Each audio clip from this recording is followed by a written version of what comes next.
হরে কৃষ্ণ। তো আজকে এই ভিডিওতে আবারও আপনাদের স্বাগতম জানাই। হরে কৃষ্ণ। তো আজকের আমাদের এই ভিডিওর বিষয়বস্তু হচ্ছে যে তুলসী কাষ্ঠমালা ধারণ করার বিধি সম্পর্কে।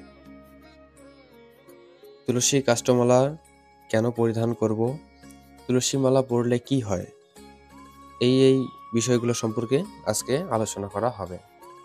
তো মা শব্দের অর্থ আমাকে, লা ধাতুর অর্থ দান করা।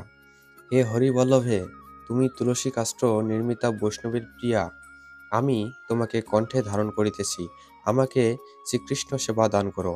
এই তুলসীমালা যজ্ঞসূত্রের ন্যায় সর্বদাই ধারণ করিয়া রাখিতে হয়। শাস্ত্র বলেছে যে তুলসী মালা আমাদের পড়তে হবে।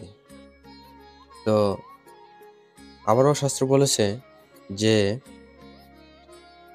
তুলসী কাষ্ঠমালাঞ্চ কণ্ঠস্থম বহতে তুয় অপশৌচঃ পনাচার মামে বৈতি ন সংশয়ঃ।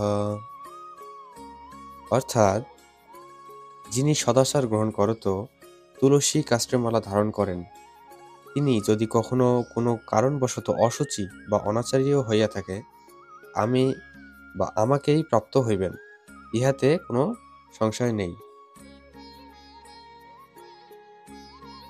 এরপর আবারও বলেছে যে তুলসী কাষ্ঠমালান্ত প্রেতরাজস্য দূতকাহ দৃষ্টা নশ্যন্তি দূরেন বাতদ্ধত্বম ইয়দাদম। তুলসী কাষ্ঠমালাভিভূষিত ভ্রমণে যদি দুঃস্বপ্নম দুর্নিমিত্তঞ্চ ন ভয়ম শাস্ত্রজ্ঞ রুচিত। যমরাজের দূত সকল তুলসী কাষ্ঠের মালা দেখিয়া দূর হইতে বায়ু বিচলিত পত্রের ন্যায় পলায়ন করে। যদি তুলসী কাষ্ঠের মালা ধারণ করিয়া কেহ ভ্রমণ করে, তাহা হইলে তাহার কোথাও দুঃস্বপ্ন, দুর্ঘটনা ও শাস্ত্র ভয় থাকে না। অর্থাৎ কেউ যদি তুলসী মালা ধারণ করে, তাকে যমরাজ বা যমদূতগণ তাকে স্পর্শ করতে পারে না। তাকে অর্থাৎ সেই সাধুকে বা যিনি তুলসী মালা ধারণ করেছেন, তাকে দেখা মাত্রই যমদূতগণ বাতাসের বেগে পত্র যেমন উড়িয়ে যায়, সেই বেগে যমদূতগণ পালিয়ে যাবে। এ কথা ভগবান শাস্ত্রে বলেছেন। তো এতক্ষণ ভিডিওটি দেখার জন্য অসংখ্য ধন্যবাদ এবং আমাদের পরবর্তী ভিডিওগুলো দেখার জন্য আমন্ত্রণ রইল। হরে কৃষ্ণ।